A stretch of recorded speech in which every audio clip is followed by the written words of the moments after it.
and their Youth Organizing and Policy Institute throughout the summer, traveling around the country, looking and working with and performing for young folks who are just fired up about this work and fired up about how we interrupt these constant attacks on our bodies and these constant attacks on our rights and these constant attacks that attempt to legislate things that people have no business attempting to legislate, like my vagina. And so I'm just here today because I want you all to know that what happens in Missouri is what happens in the country. It is what happens for women's rights across the board. And so it's so important for not only just folks in Missouri to be fighting those voices right there, but to be fighting them everywhere, right? Because the truth is we are pro-life, our lives, our lives, our lives. So I'm excited to be here today. I'm excited to be standing for Missouri women, and I am excited to be a part of this. I'll be back at the end to do a poem for you all that I hope just really encapsulates the importance and the fire that I have for this issue. I hope that each and every one of you are brewing your own fires inside of you so that we can have access to all the rights and justice that we deserve. Thank you so much for having me today.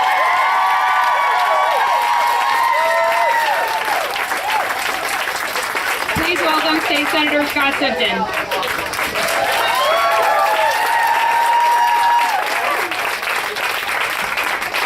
Thank you very much. I'm Scott Sifton. I represent South St. Louis County in the Missouri Senate, and it is an absolute honor and pleasure to be here today to talk about this bill that we absolutely have to stop today in veto session.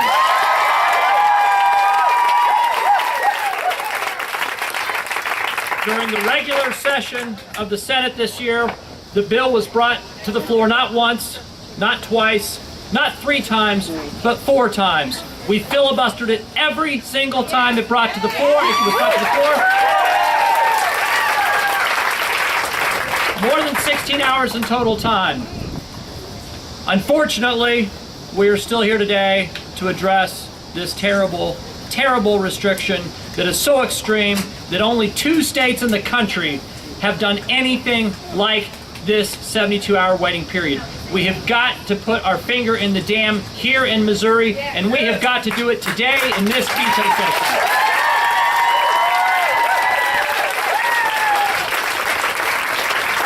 Let me be very clear. This bill will increase surgical abortions in the state of Missouri, and let me tell you why. The cutoff between the pill and a surgical abortion is at the 8 to 9 week window.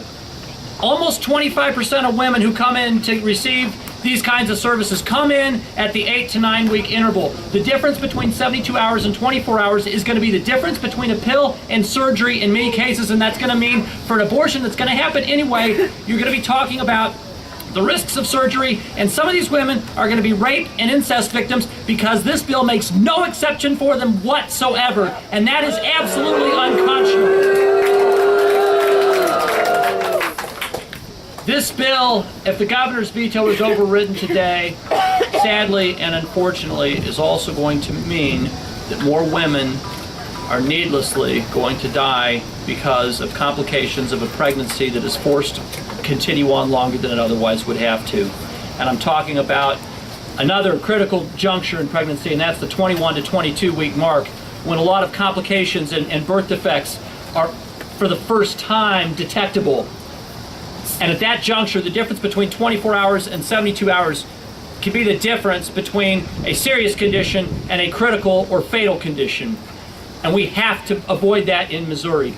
We have fought the fight, my colleagues, and unfortunately this has been a party line vote every time. My Democratic colleagues have stood up and fought to protect the health of women and to protect their reproductive freedom. And we're going to continue to do that today until the cows come home.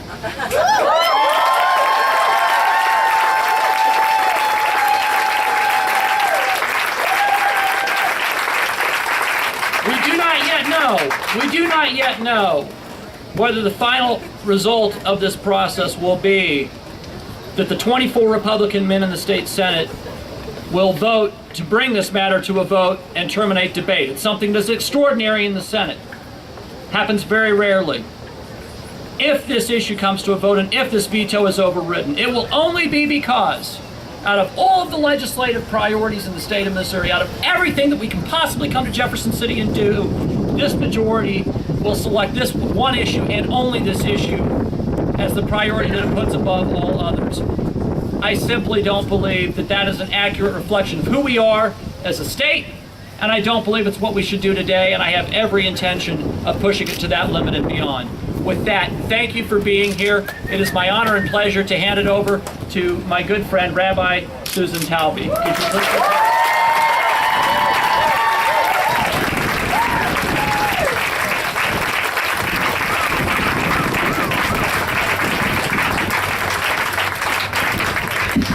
Well, you know, it does our hearts good to know that we do have state legislators that are standing with the women of Missouri and with the people of Missouri.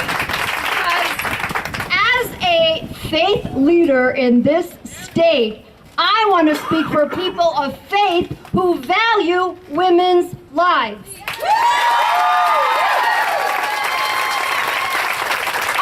Taught that we have to take care of the most vulnerable in our community? Isn't that what every faith tradition says?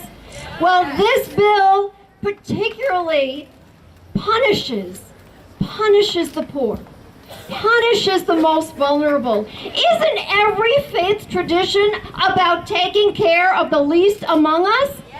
What are they thinking? So we are here on this day as people of faith, as people who care, as people who understand that this is a life-saving issue. We are here on this day that the Missouri State Legislature meets to consider the governor's veto, to stand with the women of Missouri, the faith community of Missouri, the people of Missouri, to uphold the governor's veto. Bless him for vetoing this bill. But we have to stand to make sure that it is not overridden, because this is a hateful, life-threatening legislature that requires, as you know, a 72-hour waiting period to keep women from making these life-saving choices for ourselves and for our families. And so are you here to stand with the women of Missouri? Are you here to tell the legislature to uphold the governor's veto? I love that we have so many young people here today. Let's hear it for the young people. They know what they're protecting. But I'm telling you, anybody over 60 years old like me, we remember a time when women and girls turned to coat hangers to end unwanted pregnancies. Women and girls who were too poor to afford an illegal doctor or too scared and too ashamed. I remember how we fought and sacrificed for our lives and the lives of our mothers and our sisters and our daughters.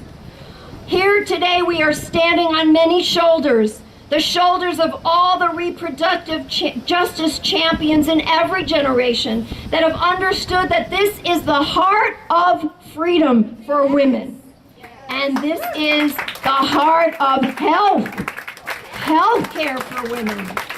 So we are standing on the shoulders of generations of women and men who marched and sacrificed and went to jail so that we could vote and have a voice when it comes to our bodies and our lives. We are standing on the shoulders of women who risked their lives that our lives would be better. We are standing on the shoulders of brave and courageous women who believe that given the vote, women would surely have equal rights and equal protection and equal voices. And most importantly, we are standing on the shoulders of women who had back alley abortions if they were rich and used coat hangers if they were poor, and they wanted something better for their daughters and their sisters and their mothers and for all of us. So today we are the shoulders that generations of women to come are counting on to champion reproductive freedom for all women. And we will not let Missouri legislators play politics with our health, with our right to choose what is right for ourselves and for our families. Yeah. Today we come from all over the state Kansas City to St. Louis, Columbia, and all over rural Missouri, women, speak up. You are here, and I know you get this too. All over the state, we are here to tell the anti-women's health extremists in this capital that they are using precious legislative time, endangering our lives in the name of politics, and they need to stop playing politics with our bodies and, let them focus on increasing access to health care by expanding Medicare.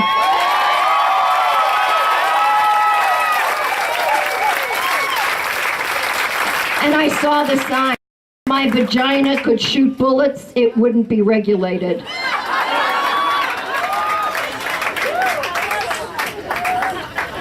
We are tired of legislators playing politics with our lives. Missouri legislators are trying to control women's lives by taking away our legal reproductive options and life-saving health care. The law of this land says that personal medical decisions should be made by women, with our families, with our faiths, and with our own physicians, not small-minded politicians playing games with our lives.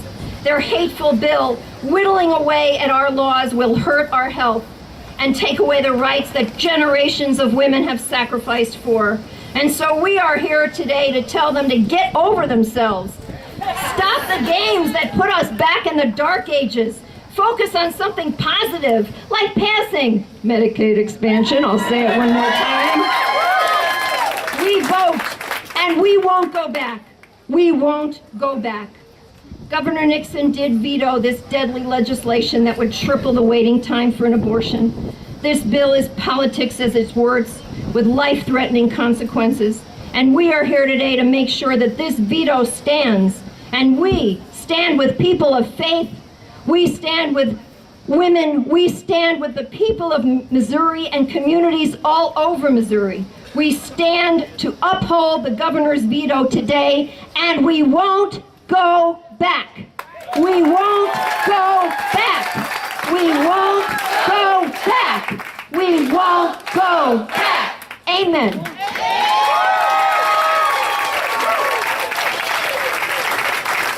you so much, Rabbi. And now welcome Senator Paul LeVota.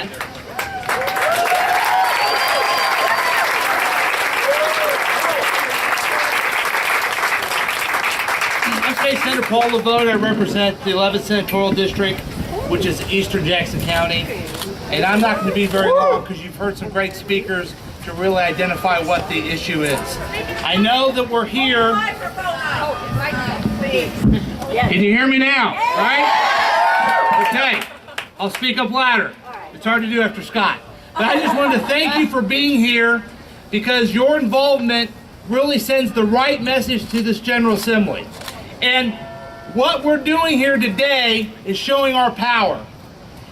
Keep in mind that this legislation has nothing to do with helping anyone. It has to do with politics. Amen. It has to do with generating a base that wants to get carried away and believe some type of myth that they're actually helping someone somewhere.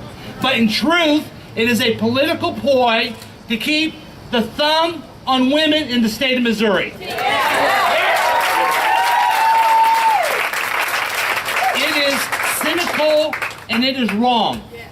And I'm glad you're here. I know that when we go in the Senate, we're going to do everything we can to uphold the veto. I'm very thankful that Governor Nixon saw the wisdom of vetoing this. I'm even more thankful that every single Democrat in the state Senate, led by our Minority Leader Jolie Justice, worked hard to try to stop this bill from the very beginning. And we're not done yet. We're going to do this. And keep in mind, we're going to get something else next year. There's going to be some other ploy to try to keep the thumb down on women, to say that women can't make their own decisions. I, for one, will be here to say that's wrong, and we'll continue to fight. Thank you very much.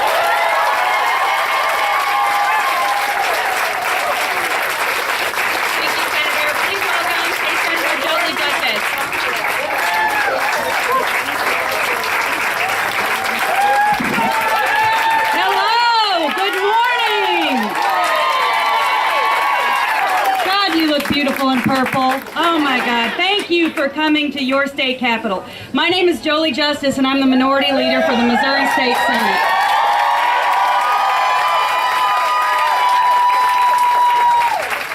And for the last 8 years, I have stood on that Senate floor hour after hour after hour as the politicians in the state of Missouri use my body and your bodies for political reasons, and that stops today.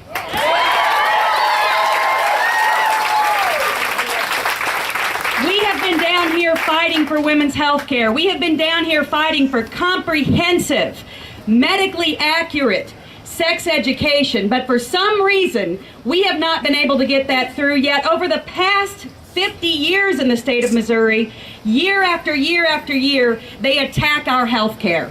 And I am tired of it. My legislative colleagues are tired of it. And I want to let you know that as long as Paul Lavoda and Scott Sifton and Jolie Justice, as long as Jamila Nasheed and Kiki Curls and Joe Kevaney and Gina Walsh are standing, we will not let this pass.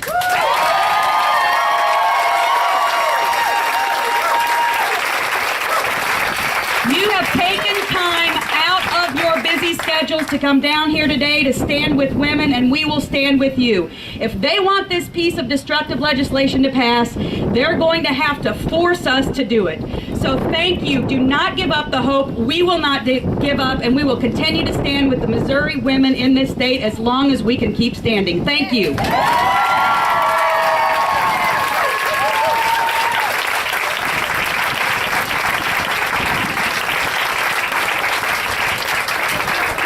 Thank you. Please welcome State Representative Stacey Newman.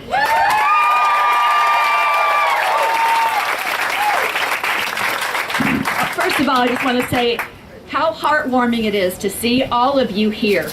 I mean, I just can't tell you. I mean, I almost want to cry because there's so many times we feel so alone on the floor, and we're going to today. You know that. So all of you making the trip to Jefferson City, all of you standing here in unison, I cannot tell you what it means for us. I'm serious. I mean, please come back more. But again, thank you today, because all of you that are here, please know that you're representing all of Missouri women who can't be here. So your presence, again, is extremely, extremely valued. And I thank you for taking the time and the effort and your passion and your dedication for being here. And I applaud you for standing up for all of Missouri women. I mean, I want to give you the applause. Because you've heard everyone else who are, inside, those of us who are casting our votes today, you know full well this is a Todd Akin bill. The governor spoke to us this morning in our Democratic caucus, and he said the exact same thing. This is exactly what this is. This is turning Missouri's back on rape and incest victims. You know this is extreme, and you know this is hurtful, and that's exactly what this bill is about. And I can't tell you enough, you already know this. This is about throwing Missouri women under the bus. And that's enough. We have done this enough, and I am tired, I am mad, I am hoping not to get arrested. Seriously. Throwing women under the bus is not the way. We all know we cannot go backwards. This bill is punishment, it's insulting, it's a slap in the face. And what I'm going to speak on the floor, to me, this is hypocrisy. This is hypocrisy at its worst. You know this is a Republican political ploy. You know this is about getting reelected. This has nothing to do with individual women's lives. And you know dang well that anyone in that chamber today who's casting a vote to override the governor's veto, if there was a rape or incest victim in their own family, they would do what was necessary. You know that, I know that. So to me, this is complete hypocrisy.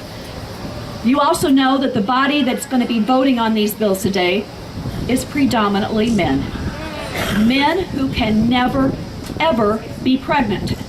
And yet, they're telling us as women that we don't have a mind, that we don't have intelligence, that we don't have doctors, that we don't have faith, that we don't have families that will stand behind us, particularly those of us who may be rape or incest victims.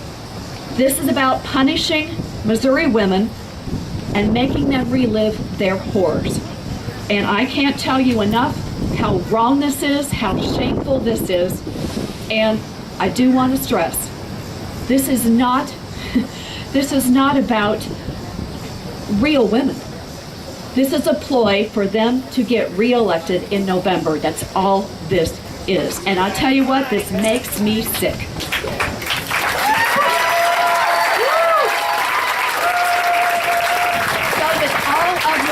And your enthusiasm, and I'm going to take all of your faces back inside with me.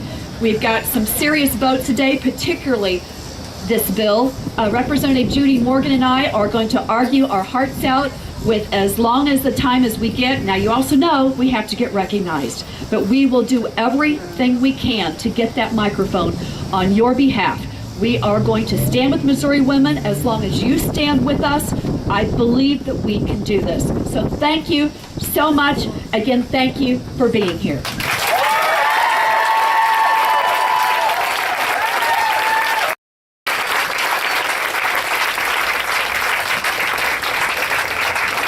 Please welcome Liz Reed Katz, who's here next to share her story with us.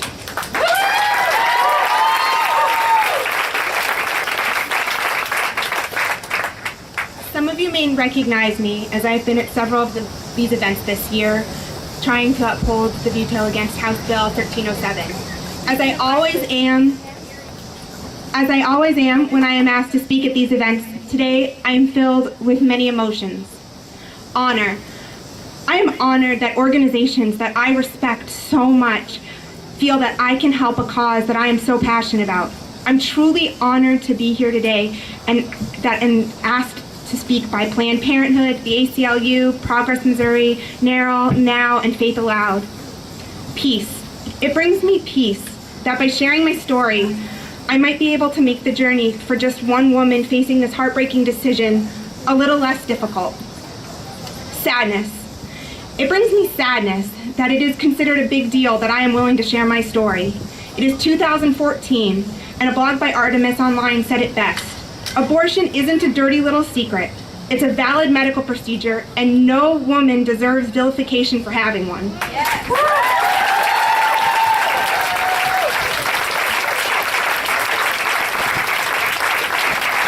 I share my story in hopes that one day other women won't have to stand in front of their state's capitol begging politicians to get out of their doctor's offices.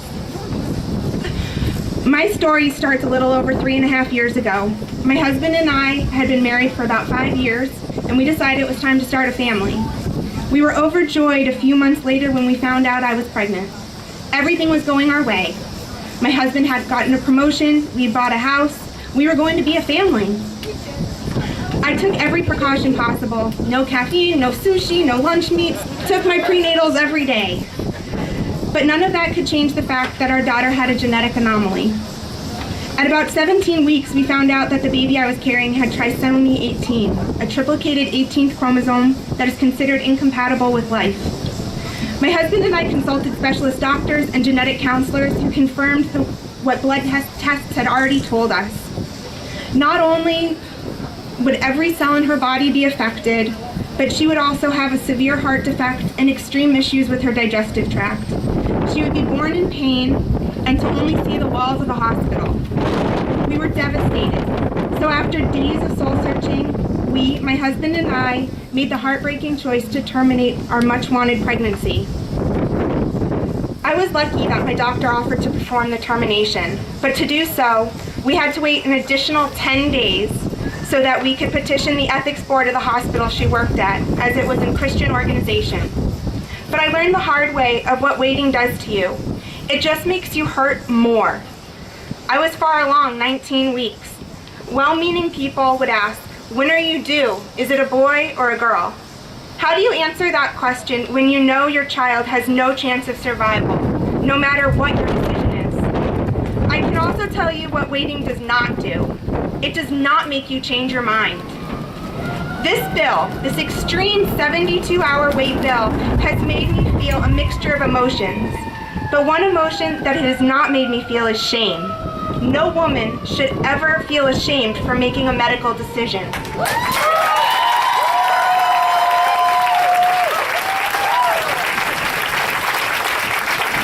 No woman wants to have an abortion. She decides to have an abortion because she needs it. A woman who seeks an abortion has been thinking a lot longer than 3 days. This is an overstretch of government. Women seek counsel from those who are important in their lives and who know them. Their partners, their friends, religious leaders, their doctors, not politicians they've never met.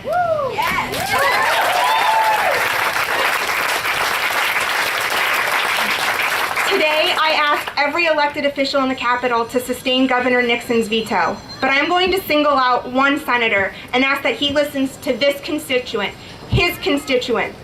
Senator Kurt Schaefer, please sustain the veto.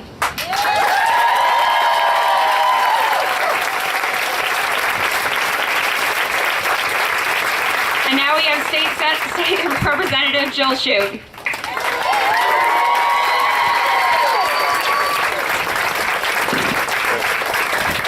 Good morning. Thank you so much for traveling here today to have our backs as we go in and take what I think is a very easy vote. There is no question in my mind that the politicians' interference with women's rights to choose, with women's access to contraception, with telling women how much time they need to take to make their decisions is absolutely wrong. So thank you for supporting us. Know that I am standing with you and will be standing with you today and going forward. It is great to see so many faces I know and so many additional people here today. It means a lot. We're braving the wind and the weather, and I know it's a long drive up here for many of you. Know that your being here matters. We appreciate you and will stand with you as you are standing here today. So thank you very much.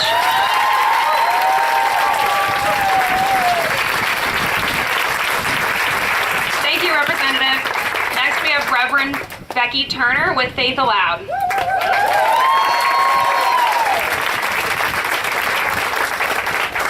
Thank you. It is so good to be here today. This morning, some of us were up really early and came into the House of Representatives chamber where we celebrated the induction of Virginia Minor into the Hall of Famous Missourians. Virginia Minor, for those of you who weren't able to be there with us this morning, I want to give you a little bit of history. Virginia Minor began the Women's Suffrage Organization of Missouri, the very first suffrage organization for women's right to vote.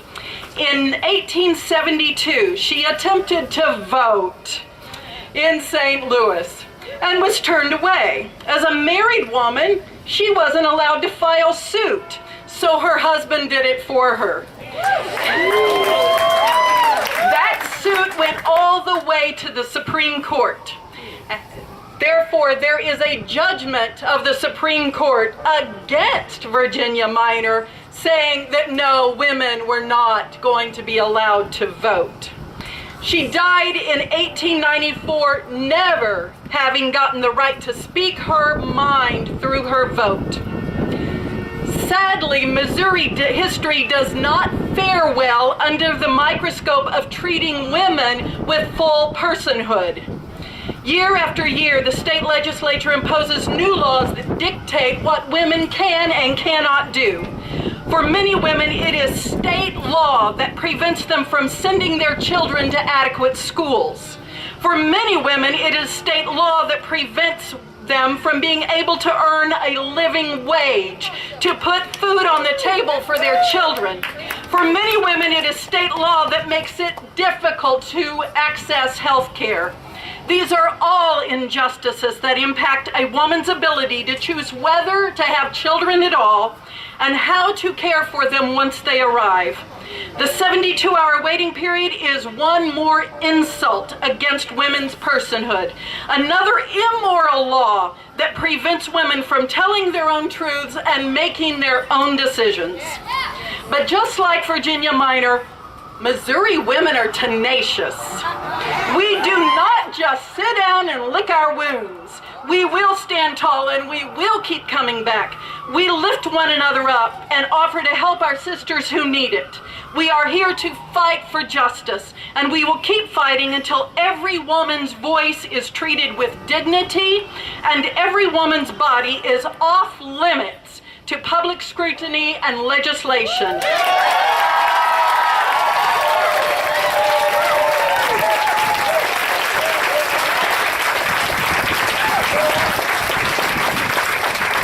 May Goddess help and bless us, because we have a lot of work to do.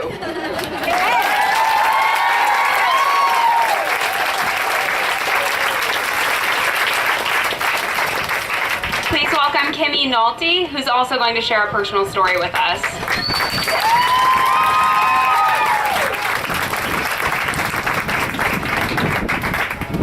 Hello. I just wanted to share a real quick story, and it was just a journey I went through. So I was raped when I was 21. I consider myself a survivor. And I can tell you that there are so many survivors in Missouri, men and women, but this bill, HB 1307, hurts women. MOLEG is targeting women and taking away their medical rights. Becoming a survivor changed my life. I decided to go to grad school. I started volunteering at a local shelter. In the past 5 years, I've worked with countless women who have been victims and eventual survivors of rape and incest. If I had been raped yesterday instead of 5 years ago, and if I had gotten pregnant, and if Nixon had signed HB 1307 into law, I would have had tremendous barriers to overcome to obtain an abortion. With only one abortion facility in the state, I would have had to miss classes, drive hundreds of miles, and wait 3 agonizing days or longer if there's a weekend, and then done it all over again with a 72-hour waiting period. Did the Missouri legislature think about these barriers? Having to wait 3 more days to start moving past the rape would have been miserable. This law makes a terrible situation even worse. Unless you're a survivor, you don't know how terrible it is moving past a rape. The Missouri legislature has no idea. Otherwise, they wouldn't think about overriding this veto. Having the small assurance that you do not have to carry a pregnancy that you were forced into is comforting in a time of otherwise complete devastation. Women need access to medical care as quickly as possible. While I know that most people are sympathetic towards survivors, MOLEG isn't. MOLEG is unsympathetic. They are forceful. They are re-victimizing survivors with this bill. I'm glad that Governor Nixon recognized how detrimental this bill is for survivors who want to have an abortion, and I'm glad he vetoed this bill. I support Governor Nixon's veto. He made the right decision. MOLEG needs to make the right decision now and sustain the veto. Thank you.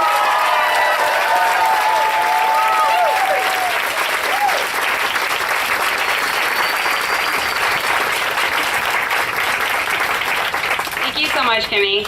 We have one more speaker for you, but I want to let you know that as soon as she's done speaking, we're all going to be moving up into the 3rd floor rotunda. So please welcome Sonia Renee.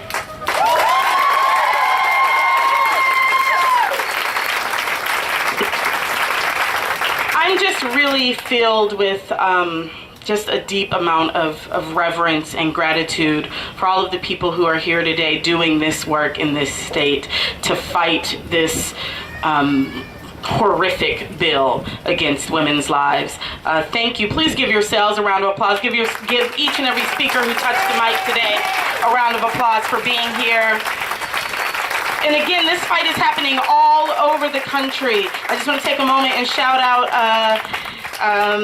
Wendy Davis from Texas, who's working right now for women's rights and equal rights and running for governor, because what we need are legislators legislators who understand this issue and who aren't obstructing women's rights, but who are working to create greater access every single day. And so we need to continue to get our voices and our legislative power behind those folks. I wrote this poem 10 years ago, and Lord knows I thought I'd be done doing it by now. I prayed that I went to do this poem in Sweden, and they looked at me like I was completely absurd. They had no idea what the hell I was talking about.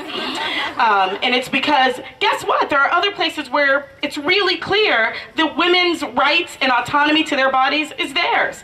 And so consequently, the only person who's part of you and your decision is about what to do with a pregnancy is your family and your doctors and your higher power, whatever that source may be. And so I long for the day when I get to retire this poem and I never have to say it again. But until that day, I will shout it from every single state capitol stairs and every single state capitol in this country until women are no longer under attack for our rights and our voices and our bodies to be our own.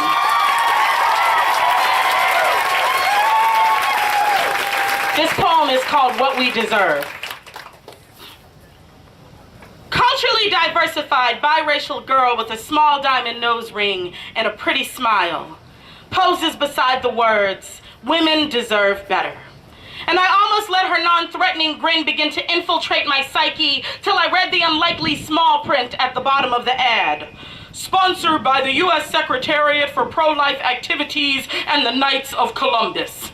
On a bus. In a city with a population of 563,000, 4 teenage mothers on the bus with me, 1 Latina woman with 3 children under 3 and no signs of a daddy, 1 16-year-old black girl. Standing in 22-degree weather with only a sweater and a book bag and a bassinet with an infant that ain't even 4 weeks yet. Tell me that yes, women do deserve better. Women deserve better than public transportation rhetoric from the same people who won't give that teenage mother a ride to the next transit, won't let you talk to their kids about safer sex, have never had to listen as the door slams behind the man who adamantly says that ain't his, leaving her to wonder how she'll raise this kid.